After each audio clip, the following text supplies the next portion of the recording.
त्याच्यात आजकालच्या जगामध्ये 100 प्रमाणे काहीच होत नाही. PSCचे साहेब आपल्याला काय म्हणतात, सिस्टर म्हणते आज हा अधिकार येणार आहे साफसफाई करायला, तो अधिकार येणार आहे शिपाई नाही तर कर्मचारी नाही, तुम्ही इथं उपस्थित राहा. म्हणजे आम्ही त्यांच्यासाठी फक्त कर्मचारी आहे, पण आमचा विचार कोणीही करीत नाही. आणि PSC काणनवाडी इथून आली. आपल्याला किती आपले रविवार सोडता आपल्याला पाडव्याच्या दिवशी सुद्धा लसीकरणाला हजर राहायला लागतं. बरोबर की चुकीचं? मी स्वतः लसीकरण केलेलं आहे. घोटीमध्ये 27,800 लोकसंख्या आहे. 5 PTL किती आहे? मी एकटी. आठवड्यात सुद्धा बुधवारी ANC क्लिनिक असतं. किती दिवस राहिले बाकीचे दिवस? आणि आपल्याला आपली ऑर्डर कितीची आहे? अर्ध्या वेळेची 12 पर्यंत. मी 4 वाजेपर्यंत असते तिथं.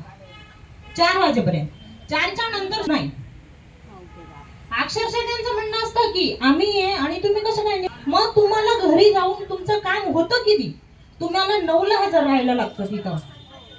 9ला जर अर्धा वेळ तुम्हाला अर्धा वेळ तो आम्हाला अजून पण समजलेला नाहीये की दिवसाला तुम्ही किती तास काम करताय. पगार किती आहे? 3,000 रुपये. त्या 3,000 रुपयामध्ये पण मार्च पासून आम्हाला कुठल्याही 9ला हजर होते. माझ्या एलेन 11 वाजता हजर होत्या. तिथून पुढं लसीकरण चालू होतं. 3 वाजले वाट लावायची सगळ्या वस्तूंची. तिथून पुढे तुम्ही 3,000 रुपये जर तुम्ही 3 महिन्यापर्यंत तुम्ही देत नाहीये. तुम्ही पोरांची शाळेचं त्यांना एक अटॅक येऊन गेलेला आहे. त्यांच्या निम्म्या शरीराला रॉड आहे. कुठलंही काम करत नाही. माझे सासरे वारलेले आहे. माझ्या सासूला अर्धी पेन्शन. 9-3 होत्या किती 12. 9 मध्ये घर चालवायचे. 3 नाहीये. माझ्या सासूच्या पेन्शन मध्ये मी पोरं मोठे करणार आहे की माझ्या सासूला सुद्धा बीपीचा त्रास आहे. त्यांच्या काल 1,500च्या वया आणल्या सिस्टर कडून पैसे घेऊन. कसं चालवणार आहे घर?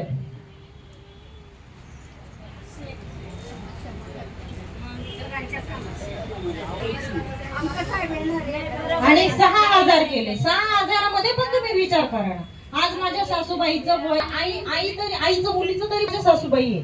तर आमच्या दोघीच आता आमचं कॉम्बिनेशन व्यवस्थित आहे म्हणून तर सगळं व्यवस्थित चाललं. समजा एक विचार करा ना. मी आज नाशिक जिल्ह्यातील अंशकालीन स्त्री परिचर PTLA यांचा जिल्ह्याचा मेळावा या ठिकाणी आयोजित करण्यात आलेला होता आयटक संघटनेचा. या मेळाव्यामध्ये 3,000 रुपयाचा मोबदला वाढ एप्रिल पासून अंशकालीन स्त्री परिचारांना लागू झाली. आता पूर्वी त्यांना 3,000 रुपये मिळत होते. अधिक 3,000 रुपये एप्रिल 2026 पासून लागू झालेले आहे. याचा एक समाधान अल्प प्रमाणामध्ये व्यक्त करत अंशकालीन स्त्री परिचारांना अर्धवेळ कर्मचाऱ्याचा दर्जा मिळावा आणि त्याचप्रमाणे 2018 पासून याचा अर्थ त्यांना 3,000 रुपये जेव्हा मानधन झालं होतं तेव्हापासून तर आता 6,000 रुपये झालं असा संपूर्ण फरक दिली पाहिजे.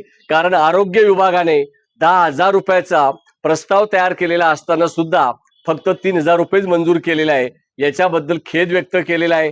परंतु आरोग्य मंत्री महोदयांनी पाठपुरावा करून 3,000 मोबदला वाढण्याचा निर्णय मार्च महिन्यामध्ये जाहीर केला.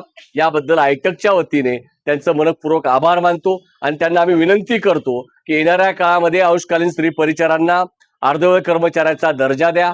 2018 पासून फरक रक्कम लागू करा. या प्रमुख मागण्यांसाठी येणाऱ्या काळात आम्ही तीव्र असं आंदोलन करणार आहोत. त्याची रणनीती सुद्धा महाराष्ट्रभर ठरणार आहे.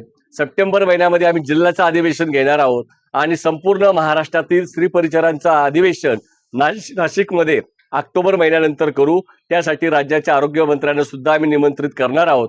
आणि हा वंचित राहिलेला घटक ज्या स्त्री परिचारांनी 50 रुपयापासून काम केलेले आणि आज फक्त त्यांना 6,000 रुपये मिळतात म्हणजे दिवसाला 200 रुपये मिळतात आणि आज शेतमजूर म्हणून काम करणाऱ्या माता भगिनीला 400 रुपये मिळतात.